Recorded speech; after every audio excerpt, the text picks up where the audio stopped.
My father died of cancer. My stepfather died of heart disease. My mother has severe osteoporosis. My sister-in-law is diabetic. A friend of mine was just diagnosed with breast cancer. My neighbor's on heart medicines and cholesterol-lowering drugs. All this sound familiar? What's not so familiar is that these health problems were caused by eating habits. In fact, eating is the biggest cause of disease, disabilities, and death in the U.S. today. Just ask Dr. Joseph Crow, a doctor at the Cleveland Clinic Foundation.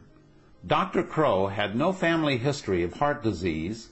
He was fit, did not smoke, and had a total cholesterol of just 156 when he suddenly experienced a heart attack at the age of 44.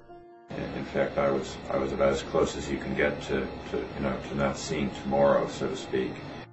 Instead of dangerous surgery, Dr. Esselstyn, a colleague at the Cleveland Clinic and one of the world's leading authorities in heart disease reversal, told him to simply change his diet. Just 32 months after changing his diet, Dr. Crow's heart disease was completely reversed.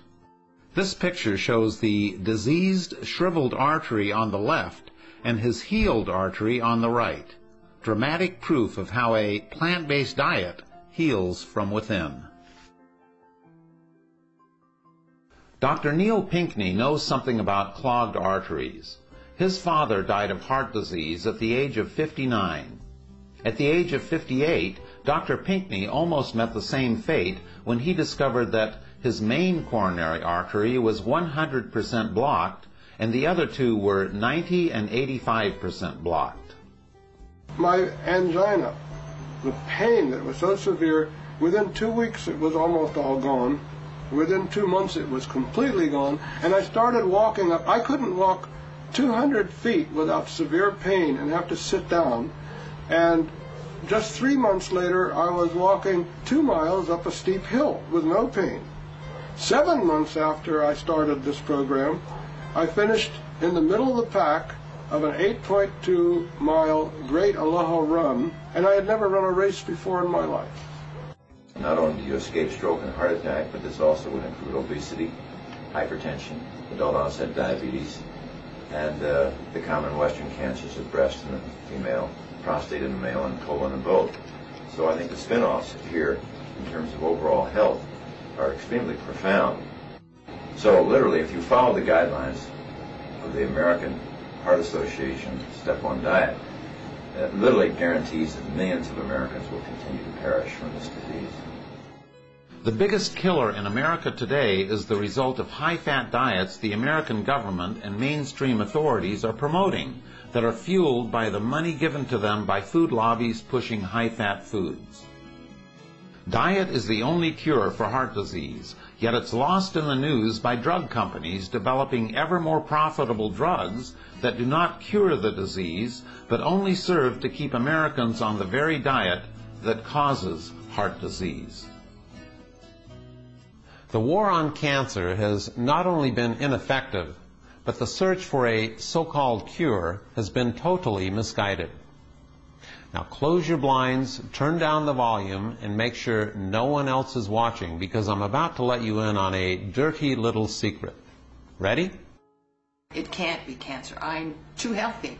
I'm a marathoner, for God's sake. I can't have cancer. This lump is something else.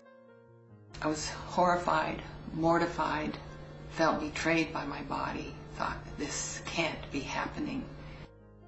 So even though I felt healthy, there was this insidious cancer that was growing inside me. I didn't know it for a long time. Before my dietary change, I ate what I call the SAD diet, the standard American diet. Well, I knew that it wasn't diet in my case, but let's prove it to the world. And I knew because I was not eating any red meat. I had only skim milk and chicken and fish. You now have an opportunity to do something great, not just for yourself, but for your children and generations to come. The simple act of changing your diet will not only give you a healthier and longer life, but will help reverse an eating habit that's destroying the very fabric of our lives. It all starts with one person, and if enough people change their diets, our modern eating habit can be transformed into something we can all be proud of, that not only benefits our bodies, but the world we live in. Thank you for joining me today.